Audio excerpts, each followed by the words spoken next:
How's it going, everybody? Cheers. A sip of coffee and I'll begin my video here. Well, where do I start? I wanted to talk about thick skin. I wanted to use that as one of the defining factors of this video. In the last few years, I've heard that come up a lot more, especially when I see arguments between people on the internet posted, and people will say, you need to thicken up your skin, especially when people are very sensitive about things. And I really started thinking about this, about what it means to be thick-skinned, because I'm pretty thick-skinned and I can deal with a lot of criticism, but at the same time I'm a human and I have sensitivity.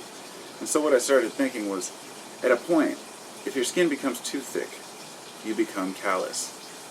I hadn't even actually made that connection yet. That just popped into my head just now. I didn't realize that that's what callus meant or why it was used. Wow, maybe that's where it came from. I don't know. I'll have to look into that one. The idea that you become callous and hard and distant from people because you're so wrapped up in trying to protect your emotions that you start to lose them. And so there are two things that I hear. One, I'll hear people say that folks today are more sensitive, or way too sensitive, and they need to get thicker skin. But then I'll hear some people say people are far too aggressive, or maybe angry or hostile these days. And what I realized is that you can't have both. People can't be more hostile and more sensitive. What it can be, they can be tied in, but what I realized was that it's just that the internet exposed our weaknesses. And our anger and our hostility is a weakness, and so is our victimization and that role we play. And what I really took away after thinking about this all day was that it's not that we need to thicken up our skin, it's that we need to analyze the things that bother us. For example, we're starting to accept a lot more, with the current election, the things that we allow a person to say and get away with because we say, well, it's just the way people talk. But in reality, that's something we shouldn't be yearning towards. It shouldn't be normal, because we've spent so long trying to fight against some of the things that people do now in society, where it's okay to yell at another human, whether it be cops being abusive to a criminal, or a criminal being abusive to a cop. There's certain things that we say that are harsh and mean and hateful, and we sometimes say them because we want to upset a person. Sometimes we say them because we're just upset. And ultimately, it's usually the things that people say they need to thicken up their skin are very offensive things that people say. Now, I watch some pretty offensive television shows, if there ever were any. As far as the two of my favorite shows of all time are Family Guy and South Park. And I realized that the reason why I like these so much is because they're vulgar, but they tackle issues people don't want to talk about. And sometimes these issues need to be talked about. And South Park is a phenomenal show. It's considered to be a vulgar show with kids talking bad and using bad words. That show has brought more public knowledge to certain subjects in a humorous way than any show that I know of. It's probably the most political show that I've ever seen, and it's just a cartoon. And it's because every time they poke fun at the way we are, and it's always about current issues. And I think that that's important for us to poke at the issues and ask ourselves why we are the way we are. But it doesn't mean that we have to be so callous and thick-skinned that we just are afraid to even admit when something bothers us, Using racial slurs should always be offensive to people. Misogyny or hatred towards men or women from either side should always be revered as hateful and wrong. Bullying or beating up people in school or elsewhere, all those things we look at as wrong.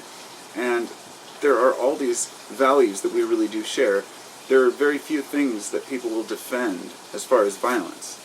When you ask people, hey, when is violence warranted? And most people will say, well, if you're threatened and someone else is harassing you or if you have to protect your family.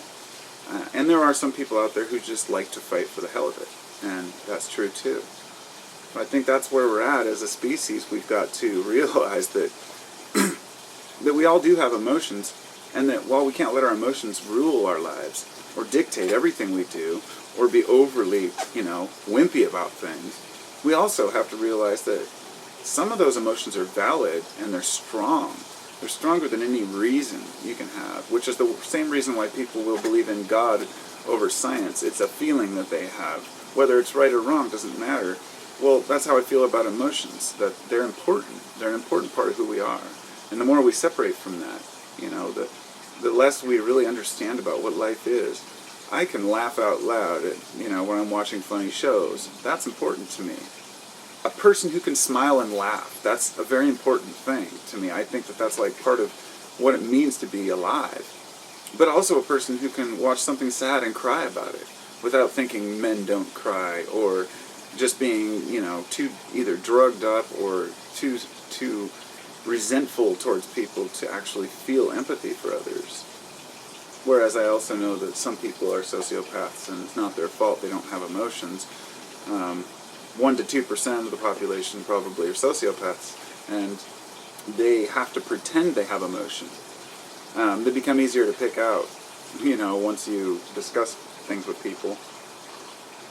But you can never quite tell. They can blend in very well, but that's an exception to the rule. There's other people who mask their emotions because they don't want their emotions to rule over what they want to do. And this is what humans have been doing for a long time now. And this is why we put down our values and morals in order to prosper, because we tell ourselves, well, I have to make a living and it's important for me to enjoy my life, so that's much more important than, helping others or doing something for other people. And we begin to close down and become selfish. And all of us have a degree of selfishness. We have to. It's self-preservation. If you give away everything you have to others, in a way, you're just trying to gain that feeling of doing something good for others, but you're losing, the ability to have future endeavors to share with more people. In other words, you can give away all your belongings, and then all you have, hopefully you still have something to give. But of course, material items mean nothing. The biggest thing we can give to others is love and emotions. You can share all your wealth with someone, but if you give them a hug, it's something that can change a life, in a person in the right time, when they really need help. And I see people doing really good things for each other, and I think that that's a wonderful thing. It's what gives me a glimmer of hope. And I wish that all the good people out there, the good-hearted men and women that mean well, the type of people who respect the teachings of like Manly P. Hall, the idea of, respect for your fellow man and doing things for the good of all.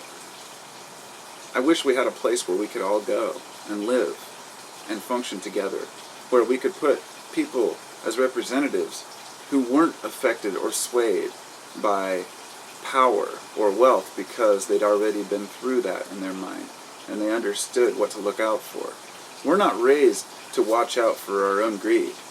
We're raised to make what we can. And so it's not our fault that once people get into power and once they come into money, they become different people and start to defend that. And it takes a lot more energy to protect your money than it does to earn more. That's how I feel. Because ultimately we're working beings. We want to be functioning. We don't want to sit on our asses and be lazy and collect welfare. Most people don't. They want to work and do something. If we had the right environment for innovation and creativity, we could do a lot of good things with this country. And this world, not just this country. Which leads me, I guess, I was going to make a separate video about this, but I figure I should do it now, in this one. The United States used to be an innovator, and now we're losing ground. And people are losing faith, and they're losing their connection to one another, as we are together, that we are a nation. And I'll leave the details of this because I'm going to make a separate video, but what it comes down to is that people need something to bond over, and whether it be chaos or wonder, when people are together and bonded over the same ideals and same ideas, there's a lot of strength in that power of numbers. And I feel like if we could all connect and agree, not just as a state or a nation, but as a world, on certain human values that we all want to share, then within a few generations, we can push that selfishness out of our genetic makeup, and teach our kids well, and raise our kids well. So, those are my thoughts for now, and I'm just going to make this video somewhat shorter than the rest of them, man, because I tend to ramble on for 20 minutes, but I'll be damned if I can make a video that's less than 10 minutes. It's like I have so many things on my mind that I have to talk about. So I wish you all the best, and if you play the victim role, try to get yourself out of it. And if you play the bully, then try to get yourself out of it. You are already there. You're not, and I'm not saying that I don't play a bully or a victim in certain situations, It's not that there are just bullies and victims. It's that we have behaviors, archetypes that have been gone down in history as basic human characteristics and attributes that we all share. But there's nothing better than being able to laugh with someone or to cry with someone, because we are emotional beings as much as we are political creatures. So this is why they say don't talk about politics or religion or certain, family affairs and stuff, because there's certain things that really rile people's emotions because they have a connection to that. And that's all the more reason we do need to talk about things and to get them out in the open. So, peace, everybody, and I'll talk to you